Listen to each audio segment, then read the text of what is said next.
1939 ते 1945 दरम्यान जगामध्ये दुसरं महायुद्ध झालं होतं। या युद्धामध्ये त्यावेळी जगातले तब्बल 70 देश सहभागी झाले होते। हे युद्ध थांबवण्यासाठी अमेरिकेने काय केलेलं तर अमेरिकेनं जपानमधल्या हिरोशिमा आणि नागासाकी या दोन शहरांवरती अणुबॉम्ब टाकले। अणुबॉम्बचा दणका बसल्यानंतर जपान तातडीनं शरण आला आणि युद्ध थांबलं। खरं तर टोकियो ही जपानची राजधानी आहे। हे शहर देशाच्या सत्तेचं केंद्र आहे। अमेरिका हिरोशिमा आणि नागासाकी ऐवजी थेट टोकियोवरती सुद्धा अणुबॉम्ब टाकू शकला असता, पण अमेरिकेनं तसं काही केलं नाही।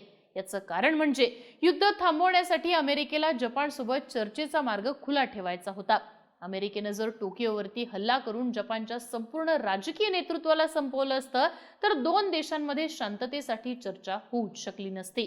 पण आता मात्र ही परिस्थिती इराणमध्ये उभी राहिलेली आहे। 28 फेब्रुवारीला अमेरिका आणि इस्रायलनं इराणवरती हल्ला करत मोठ्या युद्धाला सुरुवात केली आहे। या दोन देशांनी थेटपणे इराणची राजधानी तेहरानमध्ये हल्ला केला आणि इराणचे सुप्रीम लीडर खामेनेई यांच्यासह देशाच्या अख्ख्या टॉप लीडरशिपचा खात्मा केलाय। यानंतर इराण अत्यंत आक्रमक झालेला असून यामुळे संपूर्ण मिडल ईस्ट मध्येच युद्धाला सुरुवात झालेली आहे। त्यामुळे आता एक मोठा प्रश्न उभा राहिलाय, तो म्हणजे इराण आणि अमेरिकेतलं हे युद्ध कसं थांबणार? टॉप लीडरशिप संपल्यानंतर सुद्धा इराण आपलं युद्ध कोणाच्या जोरावर लढतोय आणि आता या युद्धाचा शेवट नेमका कसा होऊ शकतो? पाहूयात आजच्या व्हिडिओतनं। नमस्कार, मी आरती आणि तुम्ही बघताय बोल भिडू। सगळ्यात आधी सर्वोच्च नेतृत्वाचा मृत्यू झाल्यानंतर सुद्धा इराण नेमका कशाच्या जोरावर युद्ध लढतोय?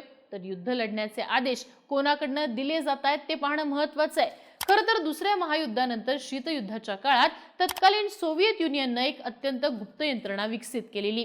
पेरिमीटर असे या यंत्रणेचं नाव होतं। अमेरिकेसारख्या पाश्चात्य जगात या यंत्रणेला डेड हँड असं म्हटलं जातं। ही यंत्रणा काय आहे तर समजा युद्धामध्ये देशाचं सर्वोच्च नेतृत्व जरी संपलं तरी त्याच्या मृत्यूनंतर सुद्धा युद्ध चालूच ठेवलं जाईल। समजा शीतयुद्धाच्या काळात अमेरिकेनं सोव्हिएत युनियनवरती न्यूक्लिअर अटॅक केला असता आणि या हल्ल्यात सोव्हिएतचं संपूर्ण नेतृत्व नष्ट झालं असतं, तरी बदला घेण्यासाठी सोव्हिएत युनियनकडून सुद्धा अमेरिकेवरती न्यूक्लिअर बॉम्ब टाकले गेले असते। यासाठी सोव्हिएत नेत्यांच्या परवानगीची गरज नव्हती। आता इराणमध्ये सुद्धा हेच घडतंय। इराणमध्ये अमेरिकेनं ऑपरेशन इपिक फ्युरी राबवलं। या अंतर्गत 28 फेब्रुवारीला झालेल्या हल्ल्यामध्ये इराणचे सुप्रीम लीडर अयातुल्ला खामेनेई यांचा मृत्यू झाला। त्यांच्यासोबत इराणचे अनेक वरिष्ठ नेते सुद्धा ठार झालेत। मात्र खामेनेई हे अशा परिस्थितीसाठी पूर्णपणे तयार होते। मागच्या वर्षी जून मध्ये जेव्हा इराण आणि इस्रायल यांच्यामध्ये संघर्ष झाला होता, त्यानंतर खामेनेई यांनी सोव्हिएत युनियन प्रमाणे इराणमध्ये सुद्धा डेड हँड ही यंत्रणा तयार केली होती। ही यंत्रणा ड्रोन, मिसाईल आणि सायबर अटॅक्स वरती अवलंबून आहे। ही खामेनेई यांच्या नेतृत्वाशिवाय सुद्धा काम करू शकते। त्यामुळेच आता खामेनेई यांच्या मृत्यूनंतर सुद्धा इराणचं IRGC हे अमेरिका आणि इस्रायलवरती इतक्या मोठ्या प्रमाणात हल्ले करते। इराणकडनं सध्या जे मिसाईलचे हल्ले होत आहेत ते कोणत्याही जिवंत व्यक्तीच्या आदेशावरनं चालू नाहीयेत, तर खामेनेई यांनी अशा परिस्थितीत काय करायचं या संदर्भात जे आदेश दिलेले होते त्याची अंमलबजावणी सध्या इराणकडनं केली जाते। महत्त्वाचं म्हणजे हे आदेश रद्द करण्याचा अधिकार खामेनेई यांच्याशिवाय इराणमधल्या कोणत्याही व्यक्तीकडे नाहीये, अशीच भीती व्यक्त केली जाते।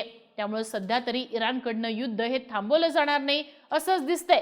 त्यामुळे खामेनेई यांना ठार मारून अमेरिकेनं मोठी चूक केल्याचं सुद्धा बोललं जाते। कारण आता हे युद्ध कोण थांबवणार हा मोठा प्रश्न उपस्थित झालाय। युद्ध थांबवण्यासाठी इराण आणि अमेरिकेत चर्चा होणं महत्त्वाचं आहे। त्यासाठी आपल्याला इराणचे मित्र देश नेमके कोणते आहेत हे पाहावं लागेल। सध्याच्या परिस्थितीत इराणकडनं कोणताही मोठा देश थेटपणे युद्धामध्ये उतरलेला नाहीये। फक्त हिजबुल्ला आणि हुतींसारख्या गटांनीच इराणला समर्थन जाहीर केलेलं आहे। सध्या इराणचा सगळ्यात जवळचा मित्र देश आहे तो म्हणजे रशिया। रशियानं अयातुल्ला खामेनेई यांच्या हत्येचा निषेध केलेला आहे। तसंच रशियानं इराणला S-400 डिफेन्स सिस्टीम आणि सुखोई 35 यांसारखे फायटर जेट सुद्धा पुरवलेले आहेत। काही महिन्यांपूर्वी असे रिपोर्ट्स आले होते की समजा जर युद्ध झालं तर खामेनेई हे रशियामध्ये आश्रय घेऊ शकतात। यावरूनच या दोन देशांचे संबंध किती जवळचे आहेत हे लक्षात येतं। जर युद्ध थांबवायचंच असेल तर अमेरिकेला रशियामार्फत इराण सोबत चर्चा करावी लागेल, पण हे शक्य नाहीये। कारण रशिया स्वतः 4 वर्षांपासून युक्रेन विरुद्ध युद्ध लढतोय। या युद्धामुळे अमेरिकेनं रशियावरती अनेक निर्बंध लादलेले आहेत। त्यामुळे रशिया मार्गे इराणशी चर्चेचा मार्ग अमेरिकेकडे उरत नाही। मग पर्याय उरतो तो म्हणजे चीनचा। रशियाप्रमाणे चीन सुद्धा इराणचा मित्र देश मानला जातो। मागच्या काही वर्षात हे दोन्ही देश व्यापाराच्या माध्यमातून एकमेकांच्या जवळ आलेले आहेत। अमेरिकेच्या निर्बंधानंतर चीननं इराणसोबत मोठ्या प्रमाणात तेलाचा व्यापार केलेला आहे, पण चीन मार्फत अमेरिका इराणशी चर्चा करेल याची शक्यता सुद्धा कमीच दिसते, कारण चीन आणि अमेरिकेचे संबंध सुरुवातीपासून चांगले नाहीयेत। डोनाल्ड ट्रम्प यांनी छेडलेल्या टॅरिफ वॉरमुळे हे संबंध आणखीन बिघडलेले आहेत, त्यामुळे चीनचा पर्याय सुद्धा बाजूला पडताना दिसतो। पण या सगळ्या परिस्थितीत एक देश असा आहे ज्याचे इराण आणि अमेरिका या दोन्ही देशांशी चांगले संबंध आहेत। युद्धाच्या परिस्थितीतच हा देश इराण आणि अमेरिकेमध्ये चर्चा घडवून आणू शकतो, आणि हा देश आहे तो म्हणजे भारत। खरं तर या संकटाच्या काळात भारताकडे ही मोठी संधी होती। इराण आणि अमेरिका या दोन्ही देशांची चांगले संबंध असल्यामुळे भारत युद्धामध्ये मध्यस्थ म्हणून पुढे येऊ शकला असता, पण भारतानं ही संधी गमावली आहे, कारण पंतप्रधान नरेंद्र मोदी सरकारनं या युद्धामध्ये आपली पारंपरिक तटस्थ भूमिका सोडून उघडपणे इस्रायलची बाजू घेतलेली आहे। युद्ध सुरू होण्याच्या फक्त 4 दिवस आधी पंतप्रधान नरेंद्र मोदी इस्रायलला गेले होते। तिथल्या संसदेत भाषण करताना मोदींनी India stands with Israel firmly with full conviction in this movement and beyond असं म्हटलेलं होतं। म्हणजेच भारतानं उघडपणे आपण इस्रायलच्या बाजूने आहोत हे सांगितलेलं आहे। रशिया किंवा चीननं ज्या प्रकारे खामेनी यांच्या हत्येचा निषेध केलाय तसा निषेध काही भारतानं नोंदवलेला नाहीये। भारतानं घेतलेल्या एकतर्फी भूमिकेमुळे आता इराण सारखा भारताचा जुना मित्र मात्र भारतापासून दूर झालेला आहे। यासोबतच या संघर्षात मध्यस्थ म्हणून पुढे येण्याचा चान्स सुद्धा भारताने गमावलेला आहे। पण मग अशा परिस्थितीत हे युद्ध नेमकं कोण थांबवणार? तर इराण आणि अमेरिकेमध्ये चर्चा कोण घडवून आणणार? कारण सध्याच्या परिस्थितीत या युद्धावरती चर्चेच्या माध्यमातून तोडगा निघेल याची शक्यता फार कमी दिसतेय। इराणच्या सर्वोच्च राष्ट्रीय सुरक्षा परिषदेचे सचिव अली लारिजानी यांनी असं म्हटलंय की आम्ही वाटाघाटी करणार नाही। त्यांचा हा मेसेज अगदी स्पष्ट दिसतोय। त्यामुळे जर युद्ध थांबवायचं असेल तर अमेरिकेला इराणमध्ये सत्ता पालट करण्याशिवाय पर्याय नाहीये।